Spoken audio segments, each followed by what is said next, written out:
Guys आज चाहिँ म साथीलाई भेट्न आएको। साथीको एउटा काम छ अरे, त्यसले गर्दाखेरि साथीलाई भेट्न आएको छु। तपाईँहरूलाई देखाउने छु मेरो साथी। हामी चाहिँ एउटै गाउँको साथी हो। रङ्गलीबाट उठे अहिले फेरि सिलगढीमा बागडोग्रामा पनि सँगै भयो। यहाँ रहेछ, यहाँ हो साथी बसिरहेको छ। आज यहाँ छ है हाम्रो हिरो। ठिकै छ सन्ता? एकदम बढिया। ल मुर्दुङ भएको छ यो मुर्दुङ। ल त साथी हो, अब हामी चाहिँ होइन सुँगुर खसी पार्न गएको।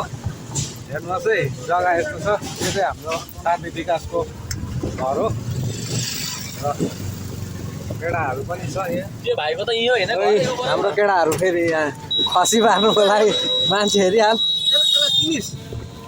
राम्रोसँगले चिन्नु सकेको छैन हौ। ए हो त्यही त होइन, हो कि जस्तो चाहिँ लागेछ हो, तर देखेको कहाँनिर भन्ने त भइरहेछ।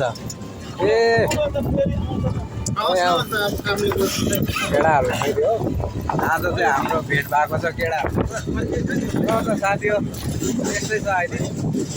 तपाईँहरूले पनि खसीहरूको पार्नुको लागि कोही छ भने चाहिँ सुँगुरको खसीहरू पार्नुको लागि चाहिँ एकदम हाम्रो साथी यहाँनिर एकदम स्मार्ट छ। यहाँ फेरि ड्राइभ पनि गरिहाल्छ, सब काम गर्छ। अन्त बरु यहाँ अलिक ठुलो भएछ है, रहेछ है, यस्तो भयो नि है। घर एक साइड मात्रै भएर पनि भइपुग्यो। हिजो सिक्किमको एउटा बुढो मान्छे हराएर फेसबुक हालिरहेको छ, चिन्नु भयो? आएको थियो फेसबुक। अब सिक्किमको कहाँको हो नि? सिमतामको रे, सिमतामको बुढो। फार्म लगभग फार्म आइसकिसक्यो। तपाईँहरू पनि हेर्नुहोस् होला फार्ममा कस्तो पाराले फार्महरू चलाउनुपर्छ। तपाईँहरूले हेर्नुहोस् ल। यसरी बनाएको छ हाम्रो साथीले फार्म, र फार्म आइपुगेको छ।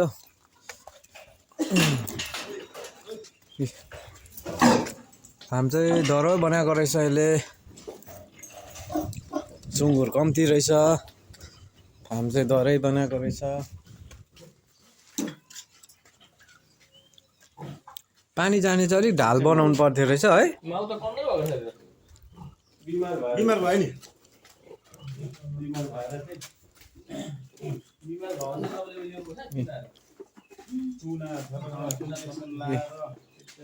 बच्चाहरू ड्युरोको